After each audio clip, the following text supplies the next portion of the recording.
7th, 2026. I'd like to open the meeting at 7:30. Will you please stand for the Pledge of Allegiance? Pledge allegiance to the flag of the United States of America, and to the republic for which it stands, one nation, under God, indivisible, with liberty and justice for all. May I have roll call, please? Mr. Carpenter, Ms. Collins, Mr. Hale, Mr. Kucera, Here. Ms. Lalonde, Here. Mr. Nushai, Mr. Sampson, Here.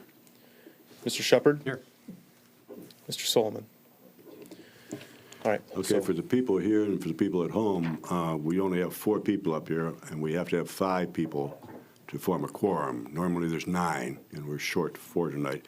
So actually, we can't do anything, but I would like to pause for like 5 minutes here. We'll give it a 5-minute break to see if another person shows up. If they show up within 5 minutes, we can continue on. Otherwise, we'll have to adjourn the meeting. Nothing can be done tonight.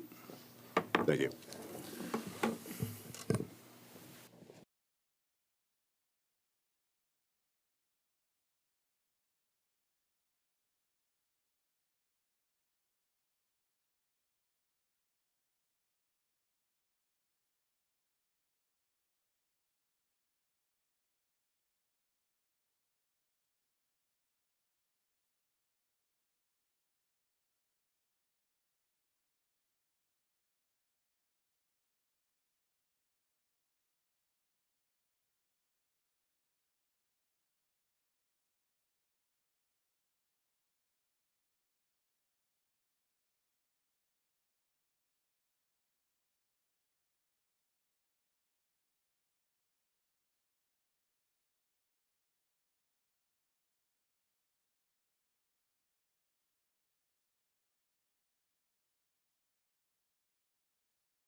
Good evening, we're back, and we now have a quorum. So I'll move along to agenda item number 4, and I'll turn my microphone on. Agenda item number 4 is approval of tonight's agenda. Does anyone have any problems with tonight's agenda as it stands? Make a motion to approve. Second. Motion approved. I'll approve it usually, so we don't need a roll call or any of that. We'll move on to agenda item number 5, which is approval of the regular meeting minutes from January 13th, 2026. That would be the last meeting that we had. Mr. Chair, we approve the regular meeting minutes from January 13th, 2026. Support. Motion and support. Does anybody have any changes, anything that they didn't like about it? Everybody's happy with it? Can I have roll call, please? I'm glad we didn't catch any mistakes with the nomination for officers. That was a fun Yeah. minutes there. Ms. Collins, Yes. Mr. Cusero, Yes. Ms. Lalonde, Yes. Mr. Sampson, Yes. and Mr. Shepherd. Yes. Thank you. Thank you. And we'll move on to agenda item number 6, which is public discussion. Is there anyone from public wishing to opine? Good evening. Good evening. Can I approach up? I have Sure. some handouts for everybody.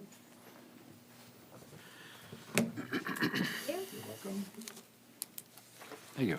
Welcome. Thank you. Welcome. Thank you. Thank you, everybody. My name is Brian Gill with TDG Architects. I'm here tonight to introduce a project we'd like to develop in downtown Clawson. Our property owners are here with me this evening, Aristides and Kula Andreopoulos. They're currently the property owners at 310 East 14 Mile Road. If you're familiar with that piece of property, it is on the south side, east of Main, south side of 14 Mile, next to the Old Port Family Restaurant, just to the east. Why I'm here today is we are, and we're going to need some assistance in developing this property. In talking with the planning department, we felt it'd be a good idea to come here as public comment to introduce the project to you. That's why I'm providing you a handout. And if you would bear with me for 5 or 6 minutes, I'd like to walk you through the presentation very quickly. And again, 310 East 14 Mile. It's currently zoned, it's between Perry Street and Belleville Avenue, again on the south side of 14 Mile. It's vacant. It's 150 feet by 150 feet, just less than a half an acre. It's currently zoned CMD, Central Mixed Use. And if you turn to the 4th page in your package, which talks about zoning requirements, I wanted to kind of point out what the issues we're having with the site and why we're here to ask for some assistance. The CMD Central Mixed Use on the south side of 14 Mile is a different zoning than the north side of 14 Mile. The main issue we're having is, once you apply all the setbacks, we come up with a very small buildable area. The front yard setback is 45 to 65 feet. The side yard setback off Perry Street is 0 to 25 feet. The rear yard is 30 feet, which is against single-family residential, if I remember correctly. And the east side yard setback is 0, giving us a buildable area somewhere between 7,800 square feet and 12,000 square feet. The problem then lies in your zoning ordinance for CMD. Says you're not allowed to park in the front yard setback. That did change. Recently? Yes. Okay. It just changed. Well, now we're able to park in the front yard setback, Yes. which is good news. However, in talking with the planning department and sort of knowing what the city of Clawson wants to do based upon its master plan, we would really like to develop a small, family-owned, multi-family development of 14 units. We'd like it to be a walkable development for the downtown. These apartments would be anywhere between 600 and 800 square feet each. But in order to do so, we're going to need some help with the setbacks, specifically the front yard setback. We'd be looking for some assistance in trying to figure out how to go from a 40 to 65 yard setback to a 0 setback on 14 Mile. Very similar to the properties on the north side of 14 Mile. If you go to, I'll skip ahead a little bit, and we can certainly open up to some discussion. But if you go to the about the 8th page in what we call proposed site plan, we'd like to develop, again, small 600 to 800 square foot multifamily development Each apartment would be, have a two-car, either enclosed garage or covered carport. We've yet to determine the mix of that. We'd like to push that very much up the 14-mile road. We'd satisfy all the parking requirements for the multifamily housing on site. 14-mile would be left for parking for guests and visitors. No parking on Perry Street. We would maintain the 30-foot rear yard setback as a buffer between the multifamily and the single family to the south. And what the intention is, and I believe what the intention of the city is, we'd like to have a quote-unquote cute development, small, walkable development, small units, 2 stories, 2.5 stories maximum, single or multifamily for single homeowners or single renters for this property. What's important for the commission to know is this is a family-owned piece of parcel, and it wants to remain a family-owned parcel in perpetuity. The intent of my client is to set this up for their children to own and maintain for quite some time and be a prominent property owner in downtown Clawson. What we did provide on the last couple pages is some idea starters of what this development could look like. And if you're familiar, these are fairly popular at this point, but this gives you an idea of scale and use, possible look, a real added benefit to downtown Clawson. Very much different than the Clawsonian, which is really across the street, a little smaller scale, a little less density. Did I miss anything? Anything you'd like me to add? Nick, anything I need to add? Okay, I'm pleased to hear that the zoning is allowing front yard parking, but still that doesn't help with what we would like to do. So our ask today is we'd like to consider this project as a pretty major downtown development in the future, but need some help in trying to figure out how do we get there. Is it going to be a PUD? Do we need to change the zoning? I don't know if we want to take the time or the process in order to change zoning, but we need your help to figure out how we move this project forward. This is a little bit unusual because we're not used to opening up public, and I'm not supposed to talk to public, but I go by my rules. Understood. We understand it's unusual, yeah. but we wanted to introduce this project to you before Right. we commit tons of resources to coming back and making a formal I presentation. agree. I We do think need most of your questions on your problems you're having, I think can be handled administratively. I think they can, if you deal with them, they'll tell you what you can and cannot do. And then if it comes to us, we can make some subtle change along the way. If you have 4 more copies of what you handed us, do.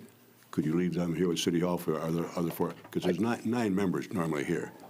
I'd like them to have a copy in their hand, I would too. be happy to. Yes, I brought those for all 9 members today. Yeah.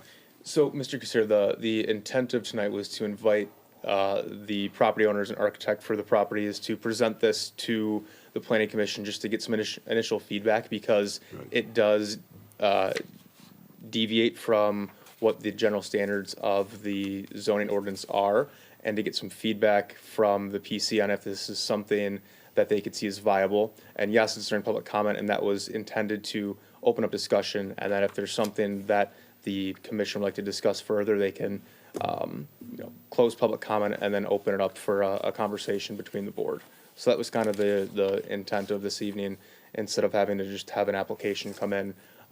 Right. And, we did talk with the potential applicant here about some of the things, and it sounds like, I don't want to speak for them, that their desire is to do multifamily and not have mixed use. And so that was a conversation that, Joe and I didn't feel comfortable having on behalf of the planning commission or vice versa, and so wanted to get them in front of you guys to have that conversation. Right.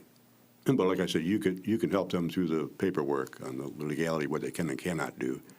And we really have not much of a say until it shows up as a site plan to us, or. That's correct, but proposal. again, it's for conversation, and Yeah. if the planning commission says, hey, this is the right direction we want to see in this area of Clawson, then it gives them some grounds to move forward. But if the direction is the other way, then they can reinvent their plans. This is if really they so just a wish. consultation at this point. Yeah. Essentially, yes. If we're doing a survey, I'll start out and I'll say that I like what I see here. I'd be in favor of this, continue on, and, if we have any problems, we'll work with you as best we can. And how other people feel, opinion? It's just a couple thoughts. So were we having a first floor parking amendment? Where does that fall in with their design, or does that potentially change anything for them? And does that, I can't remember, does it apply for the CMD as well? So that is going to city council for the first reading next Tuesday, so it's still not technically approved yet. And so it hasn't really been considered with at this point, just because it's not something that we have in our ordinance. Okay. But I mean, it's something that they could potentially look at. I mean, have you had experience with first floor parking in residents where the domiciles are above the first floor? Yes, the majority of the residents won't be above the parking. Okay. There might be some, but we're hoping that, again, it's a small footprint, Yep. 600 to 800 square feet. So these are not 3-bedroom townhomes. They're going to be 1 2-bedroom or 1 bedroom with loft. So we want to keep it small, we want to keep it quaint, we want to keep it cute. Okay. But yes, the trend sort of is to do just that sort of parking within your own unit. Also, I think it's important that the commission knows that our property owner, again, family-owned property, doesn't want to sell to a big developer where you get a 4, 6, 8, whatever they might want to come in with a PUD. And we're not interested in repeating what's already done on 14 Mile on the north side. The type of construction, what, is this container, what is? No, it'll be probably wood construction of some sort, but it would be not a container development at all. Would you have no problem with it, or? Well, I still think as far as how does it fit, right? I'd like to see what whether or not the first floor parking has any benefit for you one way or another. What does that open up other design aspects? Obviously, you want to keep it quaint, and I appreciate that. And this looks like it's definitely different than the Roth project. Obviously different than first floor liner with Clausonian, and it's a smaller spaces. That's the one concern I have is regarding the inventory of studio and single-bedroom apartments in our community. It's a great point. We're going to work through all that. We'll also do some due diligence and research about what's required or what's needed in the area. Again, conceptual, it seems to fit with our property owners' need and also what we feel the city of Clausen's talking about in their master plan. So as far as, sorry, Mr. Chair, if I may, again, with the experience that we've had with PUDs, how much would there need to be done on your side in order to meet within, the simple parameters that could possibly go to ZBA or? You bring up a good point. I think part of today's meeting is a litmus test to see what the temperature would be. And then I'm sure our property owners, if we get a kind of a positive response from the commission, we've had a very positive response so far from planning. I think our property owners would be willing to do more resources towards a more developed plan. Andrea, opinion? Yeah, my only concern is the same concern that I think countless Clausonians have, which is parking, right? And so it may address the parking requirements for the people who live there, but when you now are talking about people coming to visit and putting more pressure on the limited parking that's there without offering anything other than what's required for the people living there. My only concern is, does that push more people over into the parking lots next door, which is what, the Old Port? Correct. And does that put a burden on them? So that's when I first look at it, it's nice to see the space developed and it's, if it's in keeping with the same feel of small-town Clausen, then I like that. I just don't want to get super excited that something's being done and then overlook something that's just gonna put a burden on the businesses that are around it. So that was my first reaction to it. Would you say you're not opposed to this? Not opposed to it. I don't know creatively if, That's the kind of feel I think I'm trying to get Yeah. to Mr. Sampson. What's your opinion? I like the idea. I think it needs to be developed over there, and I'm kind of excited about seeing what your final plan would be. Athena? I would have to agree. I like what it looks like, but I would like to see a little more. Yep, so you got our feelings on it, right? That's exactly what we're looking for and hoping. So, But you can have 4 more people next time you show up. yeah. well, we're hoping you guys will smooth the way for us. But no, we would certainly, we'll leave the information. I'll follow up with planning over the next couple of days, and we'll find out our next steps. Very good. One last, if I may. So as far as the slope and drainage in that area, what would they require? You talking about the property slope and Property drainage? slope, and as far as whether or not there's any, stormwater mitigation that would be, Joe and I have been talking about that, and I'm assuming, and stop me if I'm wrong, Nick, that we'll have to do underground detention for stormwater management in that area. Yeah. We're not going to overburden the existing city structures. Correct.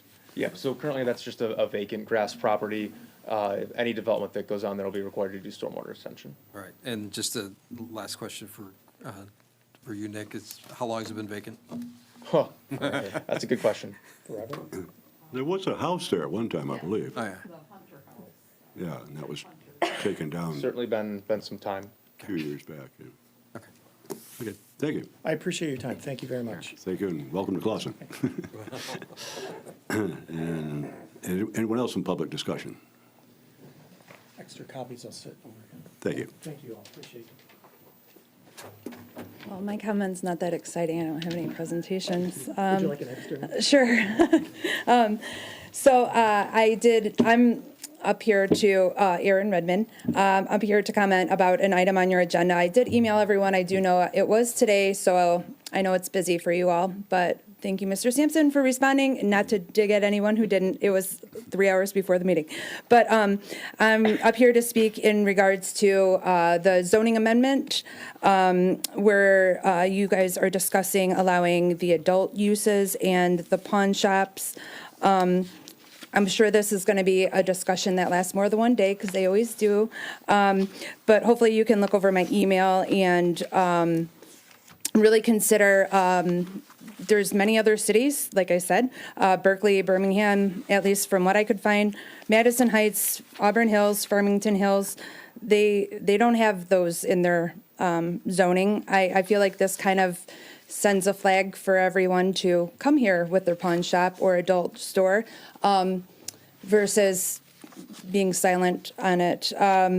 Novi actually has in their ordinance that it's unlawful for any establishment having as part of stock anything that has adult explicit material.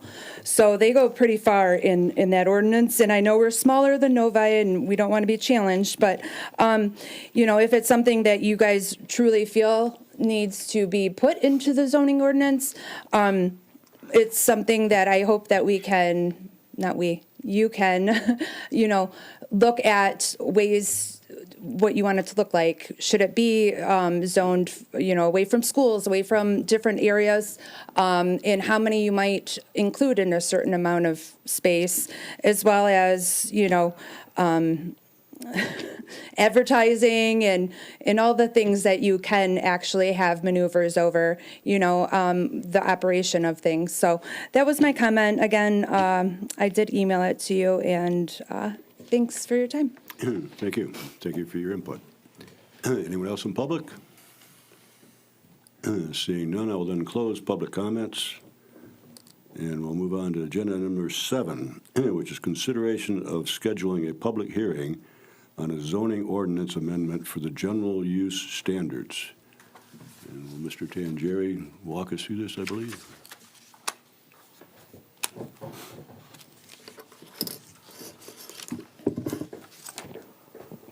Good evening, everybody. Joe Tangieri, the city planning consultant. So you've got a memo and a draft amending ordinance in front of you, and I just want to make clear that these are all, severable from each other. You don't necessarily have to. If you felt like you could set a hearing on one of them and you don't want to set a hearing on any of the others tonight, that's totally fine. This is all for discussion. So I just wanted you to be able to see what these things actually would look like in the form of clean text. That's why you've got the amending ordinance in front of you.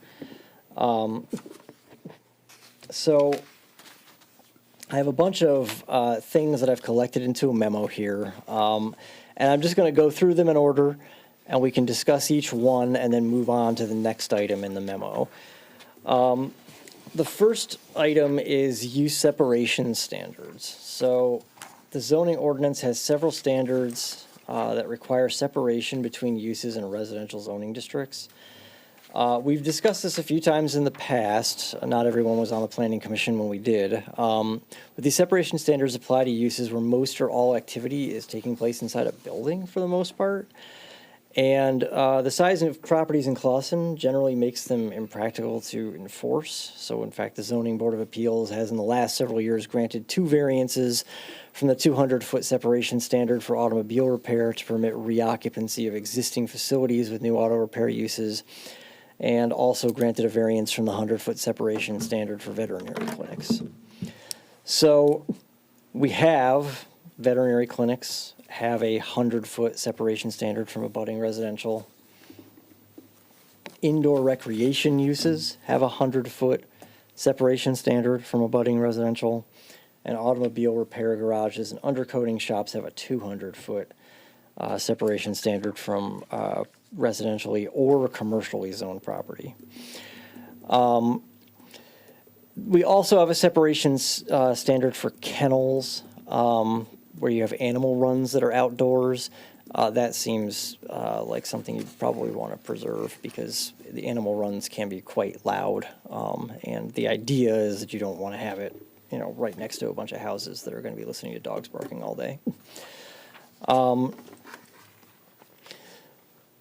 But I think one of the key things to consider here is that veterinary clinics, everything's required to happen inside the building. For indoor recreation uses, as the name indoor recreation use implies, everything's required to happen in the building, and soundproofing is actually one of the requirements in the ordinance.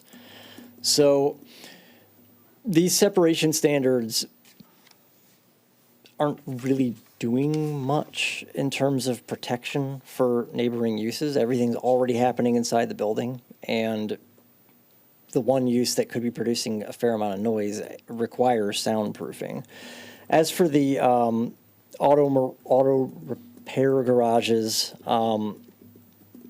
that one, 200 feet is a lot of distance in Clawson because, on average, we have, 50-foot lots or narrower in our residential districts, and we just don't have that many properties that are 200 feet from anything in this city. So I think that's reflected in the record from the Zoning Board of Appeals that they've granted these variances twice in the last couple of years.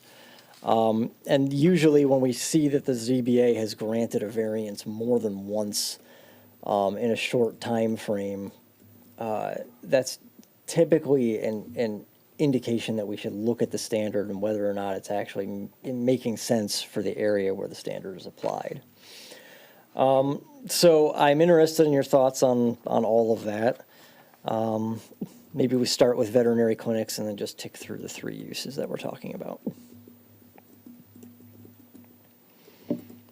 So basically, as it stands now, it's a 200-foot separation, and you want to drop it down to 100 feet for the veterinary hospitals and... No, for veterinary hospitals, we'd just be eliminating the current 100 feet. For auto repair, we'd be dropping 200 to 100. Okay. Okay, I have no problem with that. Any other thoughts? Just the fact that, Mr. Chair, if I may. Sure. That we require soundproofing for indoor recreation use. I assume bowling alleys. A bowling alley or like a kid's gym or something like that. But the fact that we don't for veterinary clinics, which may produce as much noise as you were commenting earlier, right? Dogs barking and whatnot. So is there any other communities that require soundproofing for veterinary clinics? Not that I've seen, but it's not to say there aren't. Okay. I mean, you could But simply. this is kennels as well, right? Or Kennels are a separate use. Okay. So if there was a veterinary clinic that actually included a kennel, the 100-foot separation standard that applies to kennels would Okay. apply to that operation. Okay. And do you by chance know what the variances that were granted by the ZBA, where they went to? Excel Collision, Sorry, yeah, Caliber. Yeah, XL and Caliber Collision over on Rochester. Okay, and then In Hamilton Animal Hospital up on Main. 14, where Noble Appliance used to be, they moved out. I haven't been in there, but apparently it's a kiddies place. Yeah, People bring their kids in, they bounce around things. yeah, something like I that. wouldn't know if that's causing any noise levels to the neighborhood. I haven't heard any complaints or anything. I've never heard anything The about issue's it. parking. Yeah, they're right there by Haberman, so I'm sure they overrun both lots Yep. for that. Yeah. Okay. I got a question. What would be the noise mitigation for like an auto? You know, auto just, most cars are kind of quiet, but it could turn into a hot rod shop. Now, what would you expect then? Well, I mean, the thing, we require that repair operations take place within a completely enclosed building. So you're not actually having the, repairs take place outside. What you typically would have taking place outside is if they're, putting the car aside for, while they have it, when they're not working on it, might be in a yard in the back or something like that. As for the equipment and machinery, you do have pneumatic drills and things that you might be using in those facilities that can create some noise. But you also have buildings, that are in that area, all the industrial buildings that are primarily made of cinder block. You have a certain dB level? Yeah, we do have up a noise standard. I don't think it's in the zoning ordinance. I think it's in one of our general ordinances. So if there was a problem with noise coming off of one of these properties, we have an enforcement mechanism. Do we actually have a machine that reads that? I think we went through that several years ago with outdoor parties that I think it's very difficult. How many feet the officer has to be away from it when he's disturbed by it? I don't know. Is there a gauge out there someplace that? They sell I think we have a decibel meter. We have Yeah, a smoke one we too, do. probably at this point too, right? Barbecue smoke? Yeah. Okay. Any other questions on use separations? Yeah, no, I just think that, we do have a number of shops that are already non-conforming that are, within feet, less than 100 feet from residences. The one that comes to mind is the collision shop that's on 14 in Washington. That's a repair shop, or that's a collision shop. Right? And I'm more concerned about parking cars on the right-of-way than I do about the noise. So, but that's not on this agenda. You're going to get some noise. I mean, yeah. especially in the summer months when the weather's hot and the guys leave the doors open. And I'm more concerned about people outside making noise on their cars than I do as True, far as, true. an indoor collision shop or repair shop making. Yeah, they're testing their new muffler system. Yeah. Okay. Yeah, no, I have a problem. If we're happy with that, you want to move on to CM duplexes? I don't see any changes that we'd like to make in this. Do we? Do we have any problems with it? Okay. We're good. All right. Yes, so duplexes in the CMD district. A couple of you weren't here, but there was a discussion on this back in the fall. We kind of had a bunch of little discussions, and I'm trying to collect them all so that we don't lose the thread on any of them. So we allow 3 units or more in the CMD district, but not 2 units. And we have some kind of small parcels that don't face major roads in the CMD district. There are a handful of them in various locations. Most of them would be east of Main Street, but they're both north and south of 14 Mile Road. And the idea here was to add 2 family structures as well, so that we're giving people another option for some of those smaller lots that are in the CMD.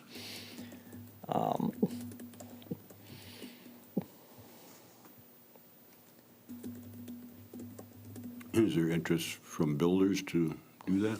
We've had some, yeah. particularly on the north side of 14 Mile, over off of Florence. Off of where? Florence.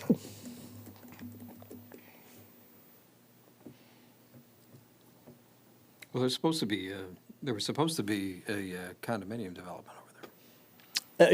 Yeah, there was a It was development approved, approved a while ago, years ago pushing 10 now. years, I think. Yeah, years ago now, and I think that the chances of that coming back are pretty slim at this point.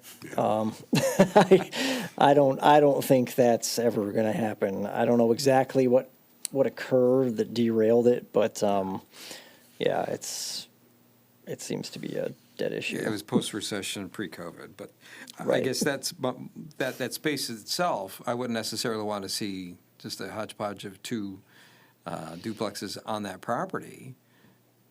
So I guess that how can we, is that in? It's zoned core That's residential, so okay, yeah. okay. Back at the time when that was originally approved, it was zoned RM1. Yeah. And the I zoning just- changed a few I'm looking years at the ago. draft for the future land maps. I don't have you might have it there, yeah. Yeah, it got down zoned a bit. Yeah, okay. I don't know how current that is. but- Oh, yeah, okay, yep. Well, it is core residential, yep, okay. Yep. So, yeah, you're right. It's along Main Street on the south side, and, well, there's not really much space on the post office side, right?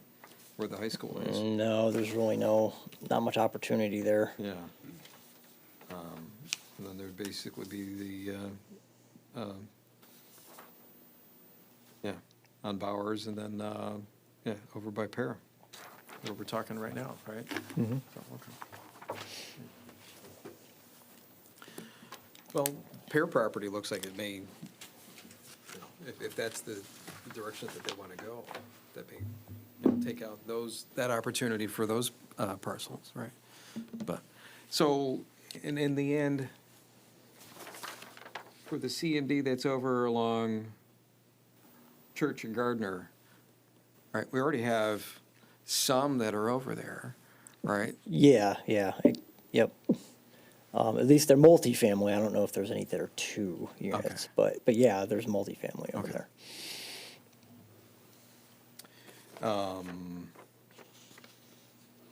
But Renshaw's not included.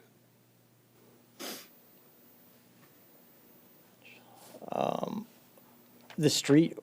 No, I'm assuming- thinking of the apartments are over there. Oh, no, that's outside the district actually. That's in R2? I don't think that it's R2. All right. Nick's looking it up. CMD? CMD. Is it CMD? Okay. Yeah. Okay. Yeah, That shows R2.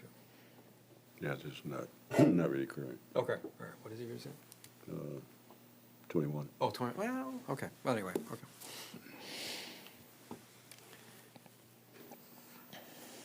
Any ideas on duplexes, Mr. Sampson? Yeah, at this moment.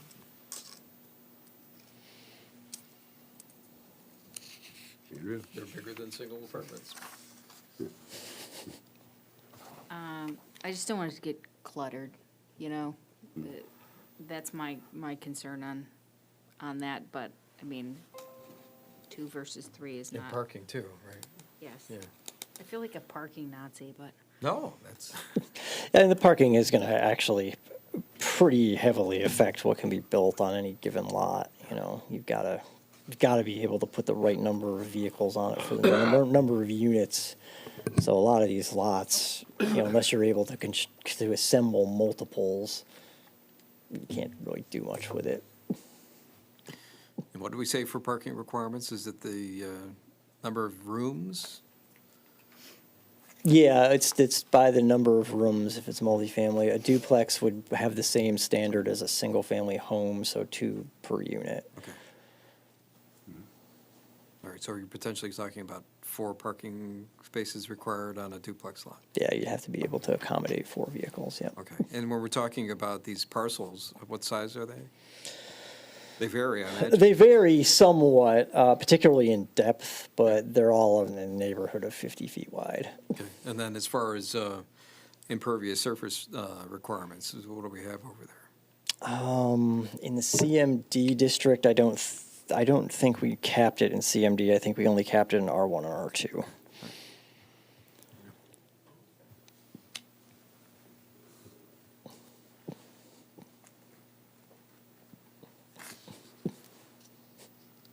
We're a real lively group tonight. Yeah. Just trying to think of the things that were coming to mind earlier, but, I mean, like, I don't have a problem like bringing it for discussion. I mean, all we're doing is Oh, yeah, today and it's- is talking about Yeah. opening it for, yeah. public hearing, but it's not like we're Right. deciding, yes, we're Not gonna like any allow. builders knocking on the door here to come in and do it right away. Yeah. No, I'd just like to have, seed for thought, that what we may encounter or what people may be considering when they do come to that, right? So, Yeah. but anyway, okay. Okay. Okay. Next item is the prohibited use list in the Westgate BRD1 and BRD2 districts. So 3 districts in our zoning ordinance have this list of prohibited uses, and none of the other ones do. And there's a reason none of the other ones do, and that's that we have a structure which is standard for Michigan called permissive zoning. There's a whole section in our ordinance that outlines what that means, 3.5. If it's not listed in the district, it's not permitted in the district. Now, there are provisions for uses that aren't expressly permitted in the ordinance that could be permitted as special land uses if they're found to be similar to the uses that are permitted in a district. That's a lot of what our concern is here is that we've got a handful of, some of these aren't really uses, they're more like a concentration of individuals for extended periods of time. I don't know what that means. I mean, you could have a factory full of people for 8 hours during the day. Is that a concentration of individuals for an extended period of time? It's completely undefined. I don't think it actually means anything.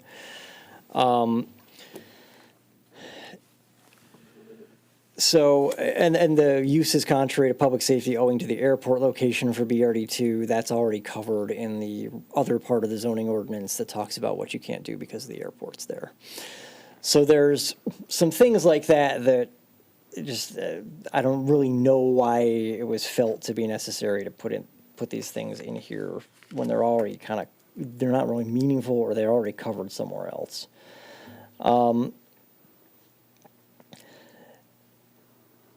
The 2 that are obviously going to be we actually had a public comment about it already, and I know you guys got another email about it. The 2 that are going to be the most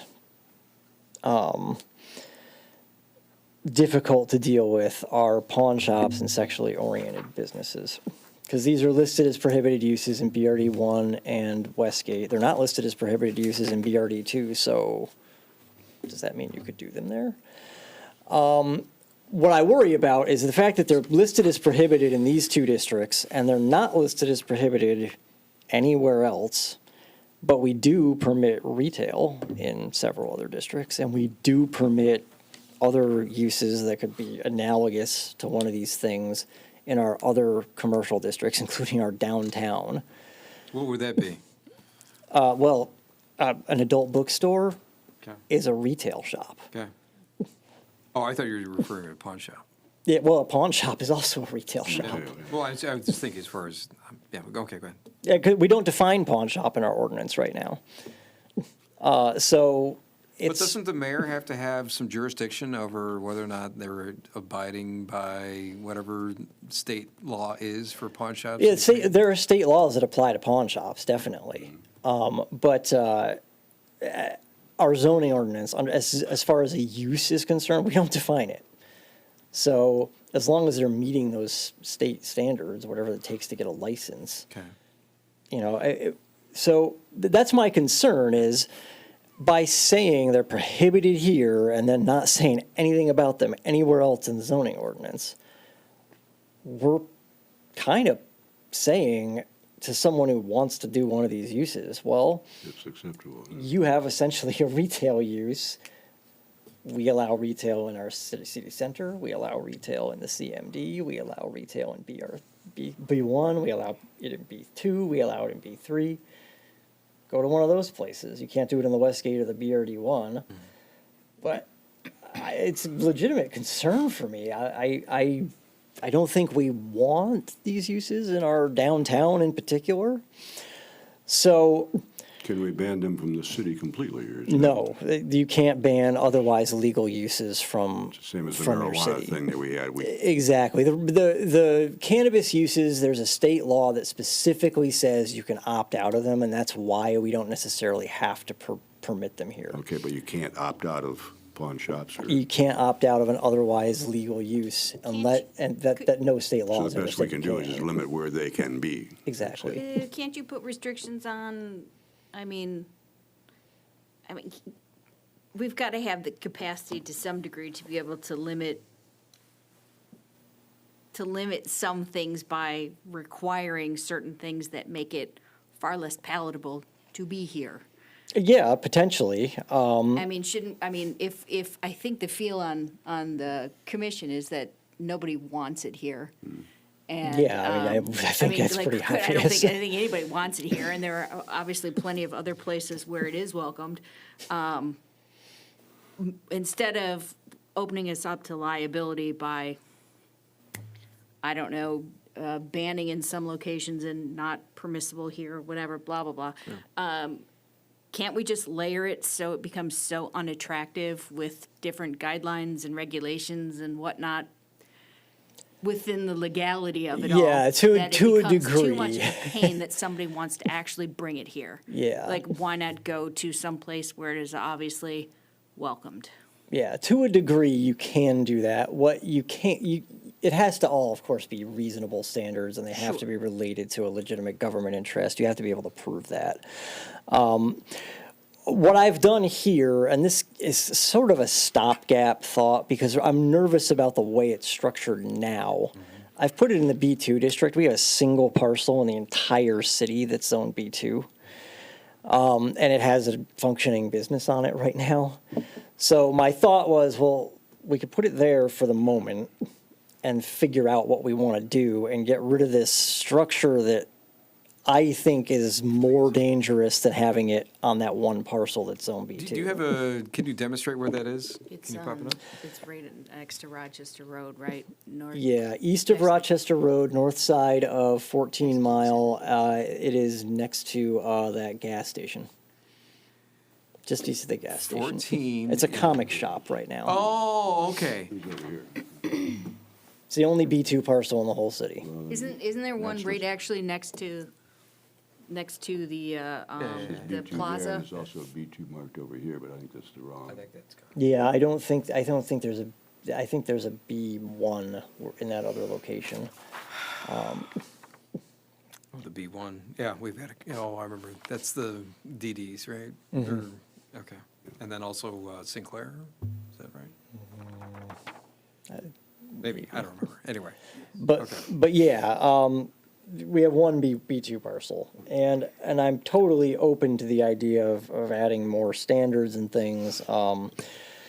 There is about a 30 or 40 case history about the adult uses that is often cited in zoning ordinances as kind of a preamble to regulations for those uses.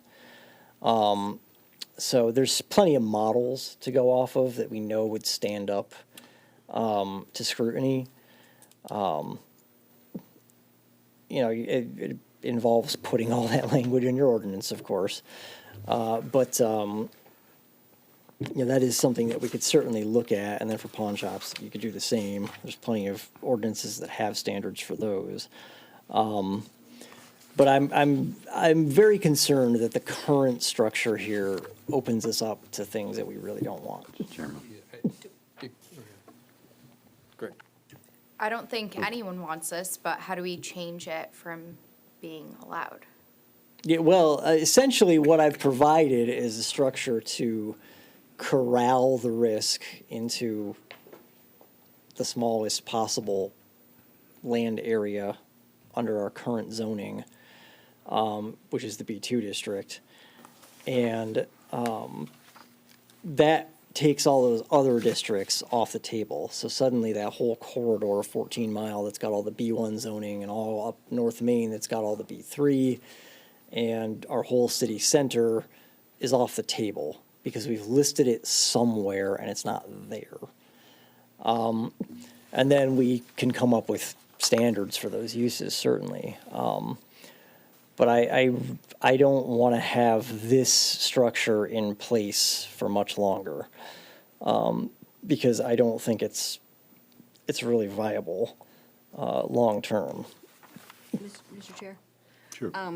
We spoke briefly, I think, last time about what the definition of an adult or a sexually oriented business was. And I mean, we have here that the language for what a pawn shop is. Can we get the language for what a sexually oriented business is? Because, like I said before, I don't want to inadvertently open somebody up to something or create an environment where businesses can be targeted because something in their shop now triggers somebody's definition of sexually oriented whatever. Do you know what I'm saying? Like, I don't want to open us up to that. I don't want us to become that. I mean, I have a vision of what that is, but that could be vastly different what somebody else has. Yeah, so there is a single definition in the ordinance. Sexually oriented business means an adult arcade, adult bookstore, adult video store, adult cabaret, adult model, adult motion picture theater, adult theater, escort agency, nude model studio, sexual encounter center, or similar establishment, or any place that permits patrons to be filmed or photographed performing sexually explicit activities for displaying specified anatomical areas for electronic transmission over the World Wide Web. So it was written forever ago. It was written a very long time ago. That last one in particular, it concerns me a little bit because the internet has changed the world immensely. And there are plenty of people who do that from the comfort of their own homes. And I don't really want to be getting into what people are doing in their homes. So that one's a little funky. Usually when these uses are addressed in an ordinance, there are more definitions than this. It's not just one definition. Each one of these things is broken out and defined.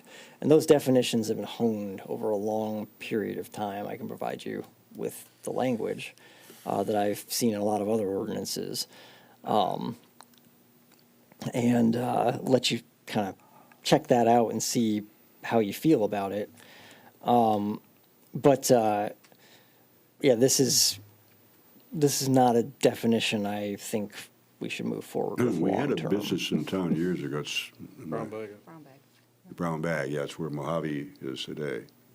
And they did business for a while and then closed up. And Right where Mojave is? Well, I guess Said we all know what it was. Yeah. Name it right after dropping the pin, right? But that's sort of what I want to avoid in the Yeah. future, right? Yeah, You so know, is they would not be able to reopen there at this time, so now we're just limiting them. Unless we trim the BRD area down smaller, I don't know how much more we could force them and anything. The object, I think, is to, like you said, throw as many restrictions on as we can, you know?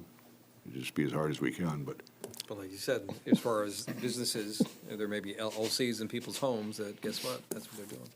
yeah, right. And I think you have to be sensitive to the fact that that's just part of the world now, Sure. and it's somebody doing something in the privacy of their own home, and you know, as long as there's not people coming to their home to engage with it, it's fine. It's just a matter of, you know, how we handle the more public-facing version of these uses. And right now, I think we're a little more open than we want to be. I have a question. Can we remove the language altogether? We could certainly take out the prohibited use language and and not have it there. I don't know that that necessarily solves the problem, because you still wind up with, the fact that these uses are similar to other uses. The chances of one being opened now because of the internet are minuscule, but an adult motion picture theater is very similar to a movie theater, because it is a movie theater. If one came in and you have a place where you're permitting movie theaters and you try to deny that one on the basis of the movies that it's showing, that's a First Amendment catastrophe. You're just going to get shot down. So, we have to address it somehow. And it's a matter of how we address it. And, we don't, I think the chance of anything happening is very low at this point. We're thankfully living in a world where these physical locations for these things are just not as common as they once were, like at all. So again, risk pretty low. It's just a matter of how are we going to handle this, because the way we're handling it right now is not correct. It's not consistent with the way Michigan does zoning. It's not consistent with the way our own zoning ordinance does zoning. And we can't keep doing it the way we're doing it, because it opens us up to things that I don't think that they were trying to open us up to when they did this amendment, but nevertheless, they made it more likely that if it happens somewhere, it's going to happen somewhere we don't want it to happen. Mr. Chair. Sure. So why, is an unrelated but related question, Village Landing and Bywood Square, why are they two different zoning? They're the same, I think they're owned by the same people, same arrangement for businesses, but one falls under the criteria that we're looking at and the other one does not. If one was, one is zoned Westgate and the other one is zoned B1 or something? No, I think it's the fact that, I don't know who has it quickly. What are you looking for? Is it Corner maybe of Bitter and Bywood and 14 on the northeast corner. And then the other's at, between Gargantua and, bust my, yeah. So there's this one here, right? Oh, these right here. This one here, right? Yeah. And then across the street at Bywood, is that? That's From what I can tell. B1. B1. It's all B1 there, yeah. That's B1 and the other's B2, right? Yep. Okay. Oh, on the south side is Yeah, on the south B2, side, yeah. B2, yeah. Yeah, between Gargantua and Marias. So I guess my concern is that if they're the same type of development, the same owner, if I remember correctly, that, why is one zoned differently than the other one? There's a B2 there. Huh.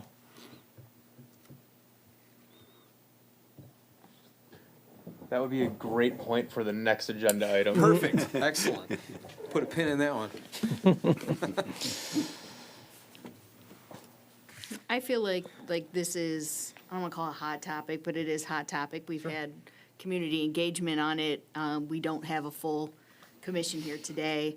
I think we've all raised points that are relevant to continue either a deeper discussion or other alternatives. And I think that moving forward on the other issues for public hearing is legit, but this one should probably sit.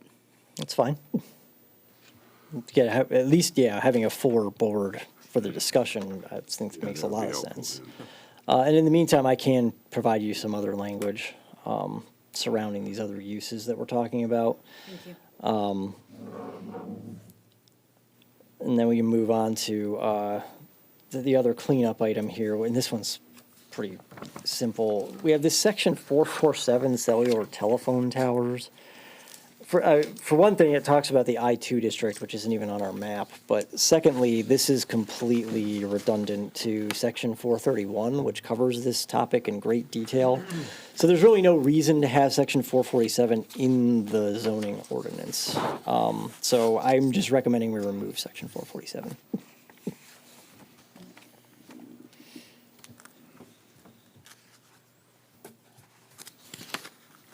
So what zoning they come under then? The way it's handled in the other section there, It's replaced by section 4.31. yeah. And 4.31 is pretty consistent with federal and state law. So just to clean up the books, you just want to pull this one out. Yeah, exactly. I have no problem with that. Yeah, it's not really accomplishing anything being in the ordinance.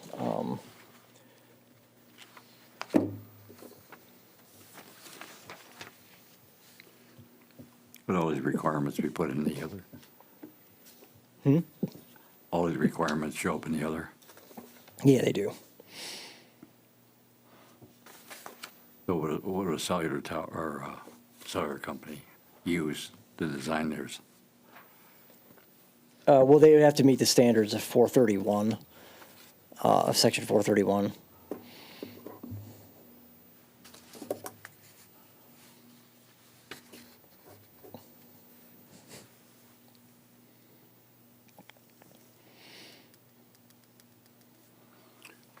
So where do you stand? And we're considering scheduling a public hearing on this, but I don't think we're ready for it yet, or, Well, it sounds like the prohibited use list chunk of it, definitely not. Everything else seems like maybe. I'll let you make that call, of course, but it did seem like the other things we were fine moving forward with having a hearing on. yeah, I think, personally, I don't have any problem with any of them, but the permitted use, yeah, that's going to be prohibited uses. That's going to bring public in here, I think. We're going to see some people, and I don't want to do it with a partial board. I'd prefer to have a full board here to do that. Sure, yeah. So, do you think we should just schedule the whole thing for another time, or do you think we should split it up and you want to do it piecemeal? I would say, I mean, it's obviously it's up to you, but I would say you could do a hearing on everything but the prohibited but that. use, related items, and then we just split that off as its own thing, its own discussion. Okay, Mr. Chair. I'll entertain a motion to that. Yeah, what date are we looking at for something like that? February. The second meeting in February, which would be the 24th, is the earliest it could be done. And I would recommend not making a motion until our fifth member's back. Yes. Yeah. Okay, Oh, I totally missed that. Okay, yeah, good point. talk amongst yourselves. Oh, we can't even talk now. Talk amongst yourselves. Well, I suppose we can. Yeah, that's the, did you get that? That's the date. I didn't, yeah, it's buried in there, right. I'm Yeah. using my phone, I didn't print anything out, so, okay. Okay, that just Okay, gives- perfect, yeah, that that's just gives you good. the date, Yep. that's all it Yep. it does. And we're just going to take I one see chunk- that now. chunk out. Yeah, okay. Yep. We keep it the second meeting in February, you have some flexibility on the date. We're gonna talk about cellular and, Pardon? we're gonna talk about the cellular stuff and the other stuff in one meeting? Because both of them too, we're gonna bring people out. We're gonna, well, They're gonna, yeah. no, let's see. I would like to preclude the one, right, have it at another time, right, have some more definitions, my opinion, right, that we have more definitions to clean that up, and then have discussion from, Yeah. from the rest of the commission members who weren't here, get their feedback. Because I think we can have another meeting on that, right, in and of it by itself. For what? Yep. It's, We gotta agree to the cellular ordinance. it just gets a bit tricky. But I mean, Well, I mean, the public's going to show up here when we start talking about pawn shops and sexually oriented business. And I don't know that we have enough information to, how to control that. It's like our murals. We allow murals, but at the same time, we want to see them first, since there's no sexual activity in those. And it's kind of odd for this board to be in that, but we're artists now. We have to make a decision on this. And we're going to be controlling on this, but we don't have that much control in an enclosed building, from my point of view. So saying that, would you I'd entertain a motion. Yeah, could I see your thing? Put the date again. Thank you. All right. Bring your own paper next time. No, Just kidding. Mr. Chair, I'd like to make a motion that we schedule a public hearing for the second meeting in February for Section 4.29, veterinary hospitals and clinics, or I guess I should say, use separation standards, CMD duplexes, and, yeah, Section 447 would be the other one. and Section 447. Support. Motion support. Further conversation on the matter? Anyone? Anything? I will take roll call then.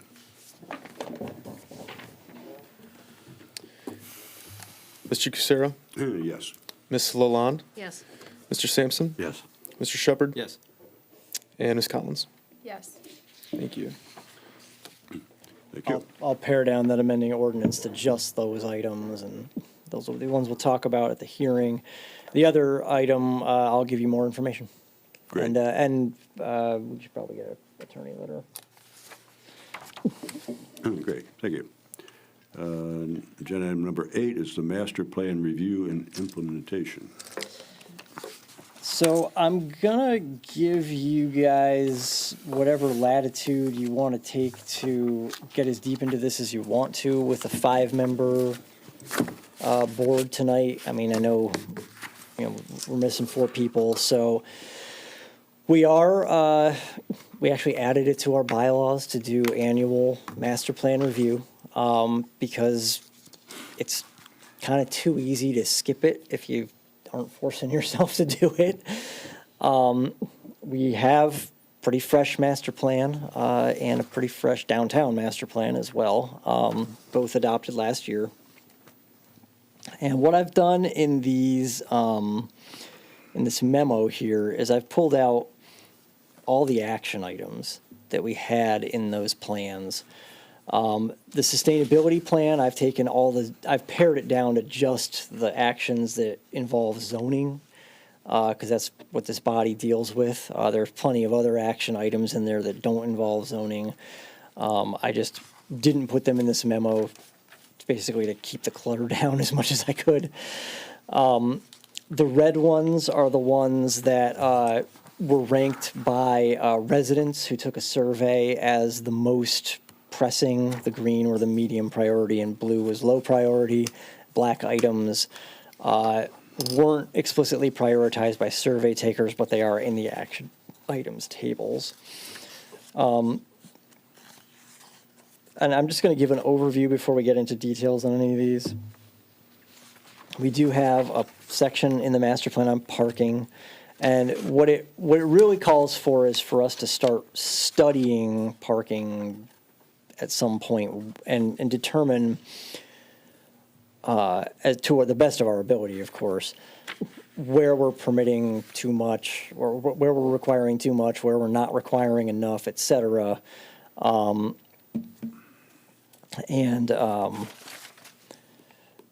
That there's some things that we can do for that, some of which are, pretty basic, and others of which are actually more, involved and might actually require a budget and things like that. So we can talk about that as well. We have our study areas. We had goals for each study area. South Main, that's the BRD 1 district.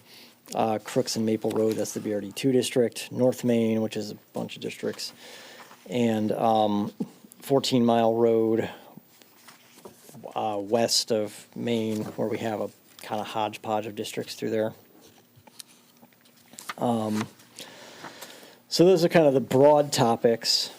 I've included the goals that we set for infrastructure, the action item table from our master plan update, and the future land use map, and then our all the descriptions of those future land use items. So there's kind of a lot of information here, but really what I want to do is pick a few things out that we can tackle.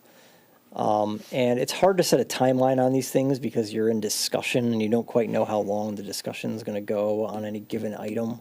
You might spend 4 meetings on something and then you might spend 2 on another. So plotting it out in terms of we're going to look at this in June and this in July and this in August is maybe not particularly doable, but we could at least set up the next couple of pins, if you will, where we choose a couple of topics to look at first, a couple of topics to look at after that, and a couple of topics to look at after that. Then we know the next 3 sets of things that we're going to be looking at.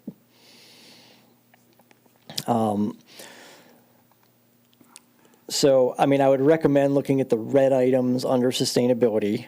One is related to water, develop incentives for alternative stormwater management. Options that can contribute to filtering water before it enters the system should be emphasized. Incentivizing renewable energy implementation on new builds and renovation. Reviewing existing ordinances for areas of improvement related to stormwater management, building design and materials, parking requirements, landscaping, etc. And that's related to the first one. And then reviewing policies and procedures for site plan review and approval for ways to expedite the process following an emergency affecting many residents. Excuse me, I understand you're developing incentives for alternative stormwater management, but options that can contribute to filtering the water before it enters the system should be emphasized. I've never heard of that. Is that considered what, these holding tanks or? Well, some of it could be, yeah, holding tanks with Bioswale. with filters, but also bioswales and rain gardens also So serve a it's kind of filtering like function. retenting the water. We're not trying to clean the water up before we throw it down the sewer. I mean, it might go into the sewer. Well, the idea is that it goes into the sewer cleaner than it would otherwise. Yeah. Okay. Mr. Chair? Sure. Oh, go ahead. You're talking a hodgepodge on 14 Mile. I think this is the pin that I wanted to put in regarding our conversation. So besides Village Landing, what other parcels are you looking at that should be cleaned up? Well, it's really that whole corridor there between the West Gate and downtown.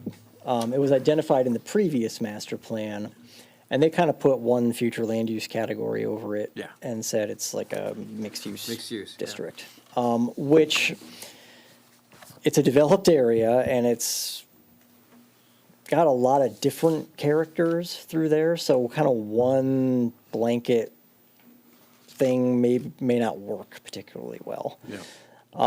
So, you know, the thought was, and the master plan does have some pages that are specific to that area, and it talks about various principles for how to think about that. Looking at that area and kind of, I think the first step is to identify what are the sub areas and how do they relate to the current zoning, and where do we see each one of those sub areas going? How do we see them evolving in the future? What's realistic for that area? What's behind those non-residential uses? Because it's usually residential use. And then kind of slowly developing a framework for how we're going to treat that area going forward. We may not change some of it, you know, but we may change some of it too. So that's one that we could potentially put on the list, and it would probably be a good chunk of the year we could spend studying that. I guess that kind of parlays into my question. Because like Athena and I are new, I know you guys have history. When a master plan is developed and every 5 years redeveloped and then every year reassessed, what does that process look like? I mean, what what does everybody go through when they decide these different, like, just so we understand the process and we know why we're looking at or where these things are coming from. I guess if you could just highlight that for us. Sure. So there's a couple different things to the process. In the case of the last master plan update, we had a master plan from, I want to say 2018, and we opted to do an update that was targeted. It looked at specific topics, and we picked a few topics that were kind of trenchant to the moment, and we developed a master plan update that really focused in on those topics and sort of augmented the goals and objectives that we had in the previous master plan. Try to give some shape to some of the things that were brought up in that master plan. And that involves a public engagement process. We did some surveys and open houses. It was kind of going on at the same time as the downtown master plan update, so there were surveys and events for that as well. But aside from that, it's kind of a discussion amongst the planning commission as to, kind of where we wind up, on each of these different topics. So I encourage you to, spend as much time as you can. Obviously, everybody's got jobs and lives and things, but with the documents and kind of see where we landed on everything, and just get yourself familiar with it. But if we were to say identify West 14 Mile as one of our topics for this year, and then pick a couple of sustainability items or something like that, that gives us a pretty good program for the next 6 months or so. And we can really focus in on those parts of the master plan and, get kind of deep on the direction that was set in the plan and where do we wind up with that in terms of zoning. Mr. Chair, if I may. Sure. So just a little bit more additional background on that. So one of the things that happened in the last master plan is that we focused on sustainability. We had created the Clausen Naturally Sustainability Committee in order to try and come up with other ideas that may not necessarily have been called out in previous master plans and try to incorporate those ideas into the master plan. And you pared them down. We had 14 points, maybe 17 at one point in time. But I was trying to get it was basically an open committee, right? Anybody who wanted to participate were welcome to in order to try and get those ideas out there. But in the end, we pared it down to the number that we had, and then trying to incorporate that into some of what we're looking at now. And that's why I wanted to mention as far as what you're talking about for stormwater mitigation. I think that's critical. As much as I'm a tree guy, all right, I'd much rather talk about what we can immediately do to impact the stormwater mitigation. And that's where, if we could look at certain areas potentially that we could recommend that we fix first, or say that, hey, can we look at this area for potential for bioswales or some other type of stormwater mitigation and see if it works. I think there may need to be a study involved with that.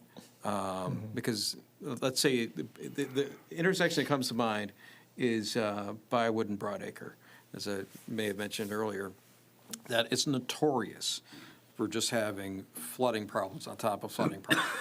And that stretch of Bywood is also fairly wide compared to some of the other side streets. And I don't know if it's necessarily by design. I want to say there's a classification for that as an emergency route or something. I can't remember. Yeah, it's a fire route. Yeah.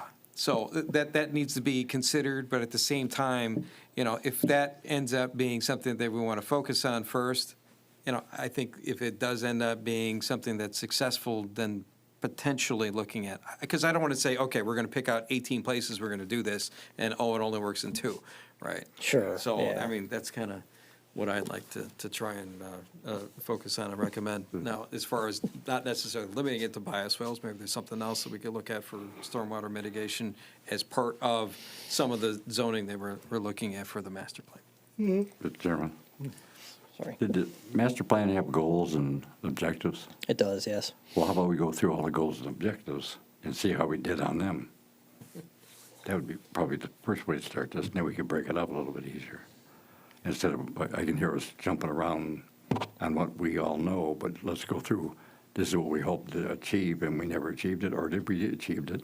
And then bring them back and work on the ones we didn't achieve, get them done now. That's pretty much what we're doing. We're looking at the thing overall, but we're also picking it to pieces. We're not going to try to cure the whole problem in one fell swoop. Well, we look at what we might see what we failed on, and pick them out, and then pick a couple of them out to fix this next 5 years. Because we're just jumping around, and it'd be better to see what we said we were going to do, see if we did it, see how it came out, see if it worked, and then we can all pick the next objectives for the next couple of years. Instead of just trying to solve one or two spots and talk about specifics. Let's see how we did. Yeah. Mr. Chair, is there a list of what was attempted to be implemented and what was implemented, or? Well, we do have the goals from the original master plan, which I don't think I put in your packet this time, but it's easy enough to put them in there. They're actually included in the update as well, because we didn't want to lose track of them. Yeah. But yeah, I do think we have a pretty good sense of what we made progress on and what we didn't. And I'd have to look at the document. Computer doesn't want to cooperate, but hang on a second. Yeah, I don't know where it is. At one point in time, I did see that we did kind of look at everything overall and rated what we accomplished and what we didn't. I know sustainability did that. You had a planning commission report, right, for the year, right? Yeah. But that was just general overall. Yeah, I things. didn't It wasn't- necessarily directly apply to what was the objectives in the master plan. Yeah, it wouldn't be that specific Yep. to this, no.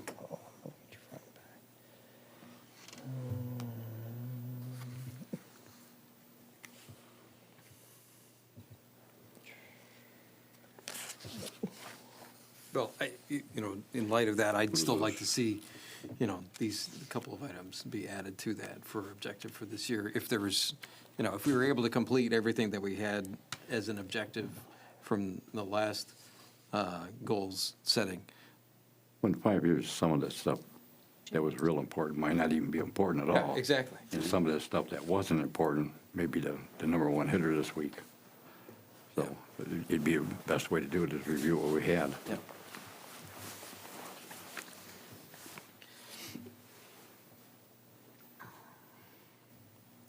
Yeah, I can break out this goals of the 2018 master plan for you. There were 7 goals, and each one has between 2 and 5 objectives underneath it. Yeah. Well, we won't put them on the spot right now, but you just send it to us and. Yeah.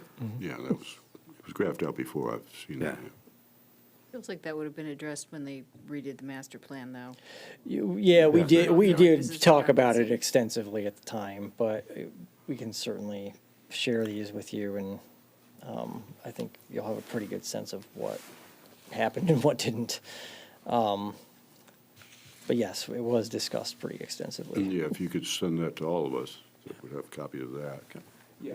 And also, the map I'm referring to tonight was, The future land use map? this is a zoning map for the city of Clawson, but it's April 2021. I hold on to things for a long time, so a lot of it I see has changed. But if you could get us something current on the zones, Yeah, there's a more up-to-date map. yeah, and it's really hard to see the maps on the small screen, I think. So if copies of these could be Sure, printed for looking us. out here. Yeah. So I think it sounds like that the planning commission that's here wants to get a little more information on the background of the previous master plan and how it relates to this one. I know that been a lot of turnover, so that'll probably help clear some things up. But I think getting 9 people, let alone 5, to agree on one thing is difficult. So instead of maybe like hashing it out a lot more here, Joe and I can work on compiling that information for you. And over the next couple of weeks, when we bring this back, I'll reach out to the other 4 members as well as you pick out of this current master plan, say 5 or 6 action items that you think are the most important, right? Because, the 2 of you may have 5 completely different things, but, something's going to be left off along the way. And so if we can prioritize by everyone's perspectives, rank them, we can just knock it out one by one, because we can spend all day talking about how we're going to do it, but we need to decide how we're going to move forward so we can actually address the items. Right, we have to chop it up. There's Done too- this before. And there'll also be things that I haven't. I'm making up as I go. there's also things you want to add that aren't on anything. Well, again, this is just talking about the master plan. We can always talk about any ordinance items. You want to boil it down from a Venn diagram of everybody's perspective. I mean, I think that'd be great, right? I mean, if 6 out of the 9 of you were like, this specific action item, I'm not going to pick one right now, is the most important, that's one we should probably tackle first. Where if there's one that has 2 of you that it's number one priority, maybe it doesn't fall as high on the list, right? And that could be for plenty of different reasons. It could be something going on for permitted uses or parking changes. I don't know what it may be, but I think instead of sitting here during our live meetings and having 9 different perspectives, or in this case 5, come in with a direct response, and maybe we can do, if you can send those in advance to me, I can create a document as well from everyone that shares before the meeting, so we're all talking about the same document. And I think I just added to what we were talking about, live in action. So, again, I don't think we need a motion on anything tonight. Does that sound good to everyone? I don't want to make decisions for you, but again, I think we all need some more clarity We need here. it as a part of a process? Makes sense to me. I don't think we need a motion on it. I think we just, Is that your directive? there's no motion needed on what we're doing tonight, this master plan review and implement. Okay. So, Well, and again, the 4 folks that aren't here tonight, they can still review the same document, see what we talked about, try and make a little bit of sense of it. But by the end of this week, Joe and I will talk a little bit more. We'll send out some more information to everyone, request some responses by, X date before the meeting to, so everyone's looking at the same information. But if you put it in a motion, we could have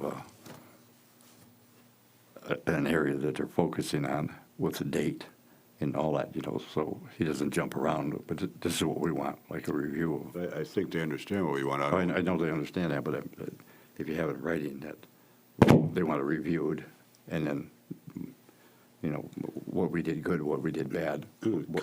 Council does things that way. They give them a date and they set a deadline on everything else. Prefer to be a little more liberal and let them come up, give them the time they need to do it and come back to us. Maybe you can send us an Excel spreadsheet of dates. Yes. One exists from when we Okay. did the master. They'll get plan. back to us in a timely manner. I don't think there's any reason to set a deadline for them.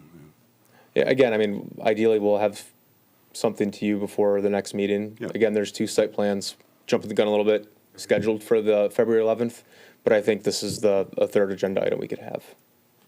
February When 11th. would you want us to send you an email with our I'll 5 to 6? send agenda something with a little more items? direction. Okay. Thank you. Okay. Thank you. Okay, if we move on, how about a planner's report? That was pretty much it. That was it. That's not enough, come back. How about some staff report and training opportunities?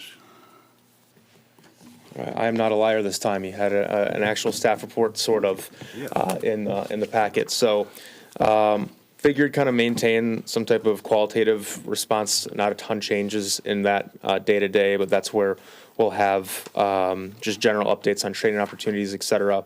And then moving on, the document that has the site plan updates certainly looks a little bit different and is by no means meant to be a final version of what the commission and the community will get, but I wanted to provide something in advance now. And so my goal was to have the planning commission meeting date that they first came in front of you, the property address, what the business/development use is, the zoning district, and then a status.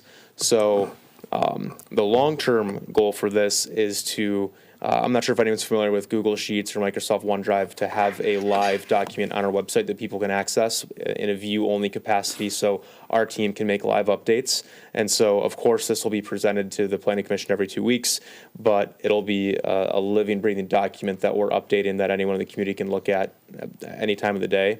And so this is kind of like the first step, and I was hoping to get some feedback on maybe what else the commission would like to see, if they want something color-coded, or would that make it too confusing to look at? I know the font on here is a little bit harder to see, but again, just trying to push in a direction to get more information to the community in an easy-to-review process.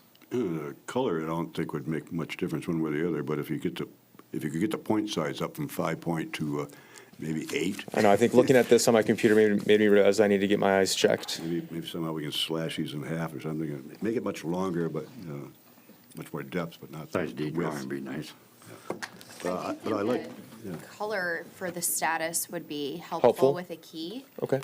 that might help, yeah. I like it that you're giving an address and then you're giving a description of the place. That's helpful to me, is knowing what we're talking about.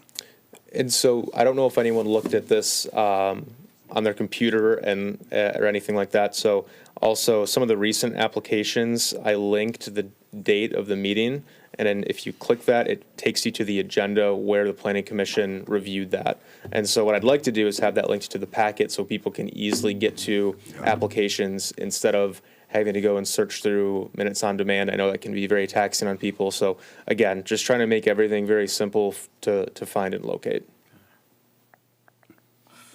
And if no one has any major, Just as far as, Mr. Chair, if I may. Sure. So as far as what the outcome was from that meeting, say there's a site plan. approved or? Yeah, if it's Okay. been approved, not only that, but as far as what their timing is on when they have to have something Submitted to the completed. city. Right, that there's a deadline that, I know we have a couple of phase projects, maybe just the one, right? Correct. But, I know that, and again, we kind of mentioned before that the property there was at Florence and High on the north side of 14 Mile, right? The fact that it just kind of like withered into the ether, that we had an approval, and it just sat in languish, and, basically, those that were there, were bearing witness to that. Otherwise, yeah, we totally forgot about it, right? Yes. And the one thing I realized is after I sent it out is the report that we ran in our system missed a couple of developments.